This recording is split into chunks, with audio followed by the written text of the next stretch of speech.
अरविंद साहब हमारे साथ हैं। सर बहुत बहुत स्वागत है। कल माननीय कोर्ट ने एसबीआई को फटकार लगाते हुए उनकी जो प्ली थी वो रिजेक्ट कर दी है। क्या कहना है आपका, क्योंकि जो दावा पेश करने के लिए कहा गया है उनको वो नहीं कर पा रहे हैं और लगातार माननीय कोर्ट द्वारा ये कहा जा रहा है कि आप जल्द से जल्द जो है सारी चीज़ें कोर्ट के सामने रखी, वो नहीं हो पा रही हैं। पहली बात ऐसी है कि आदरणीय सर्वोच्च न्यायालय के इस निर्णय के बाद इस देश में न्याय व्यवस्था जिंदा है, न्याय व्यवस्था ताकतवर है, न्याय व्यवस्था न्याय देने का काम कर रही, ऐसा थोड़ा महसूस हुआ, आशा का किरण दिखा। और इसलिए मैं आदरणीय सर्वोच्च न्यायालय की सराहना करता हूँ, धन्यवाद देता हूँ। अब एसपीआई ये सारी छुपाने की कुछ क्यों चल रहा है, क्योंकि जानते हैं भारतीय जनता पार्टी का पलटा उल्टा हो जाएगा सारा। कितने ये सारा भ्रष्टाचार ही है, ये भ्रष्टाचार है, पीएम केयर फंड भी भ्रष्टाचार है। ये सारे भ्रष्टाचार खुले होने चाहिए, कैसे कहाँ से पैसे आते हैं।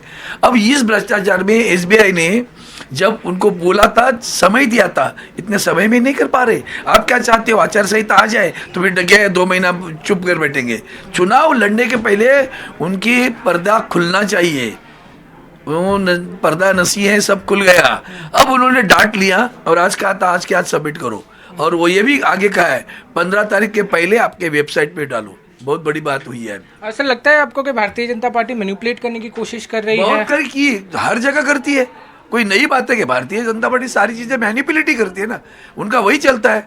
दुकान ही खोला है उन्होंने, भ्रष्ट हो तो भी आ जाओ तुम्हें हम क्या कहेंगे, क्लीन चिट देकर बोलेंगे ये अच्छा आदमी है।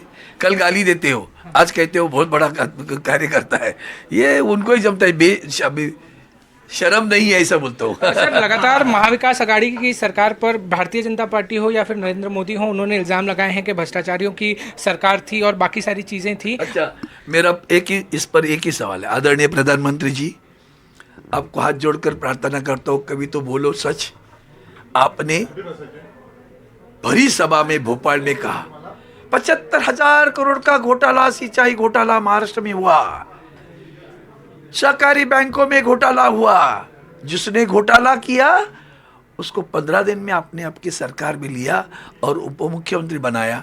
अगर इस एक सवाल का जवाब जब दोगे ना, तो बाकी सवाल उठाने की आपके लिए नैतिकता बात रहेगी। नहीं तो आपके सारी प्रश्न नैतिक अधिष्ठान छोड़कर पूछ रहे हैं आप इस सर आखिरी सवाल, एसबीआई इलेक्ट्रॉनिक बॉन्ड्स जब सामने आएंगे सर, कितना चीजें जो हैं वो सामने खुल 100% पता चलेगा कि ये कितने भ्रष्टाचारी है, कौन इनके गुलाम है, उन गुलामों को कैसे डांट के पैसा लिया है और उन गुलामों को पैसा वापस करने के लिए कैसे कॉन्ट्रैक्ट दिए गए या बैंकों का कर्जा कैसे माफ किया गया, वो भी समझ में आएगा। बहुत बहुत शुक्रिया। हमारे साथ अरविंद सावंत जी थे, उद्धव बाला साहेब ठाकरे जो पार्टी हैं उनके पार्टी के लोग हैं, और ये सारी चीज़ें सामने आ रही हैं कि किस तरीके से कल माननीय न्यायालय ने ये कहा कि जल्द से जल्द एसबीआई को इलेक्ट्रिक बॉन्ड्स जो हैं उसका ब्यौरा देना है, अगर वो नहीं दे पाते हैं तो आगे की कार्रवाई की जाएगी।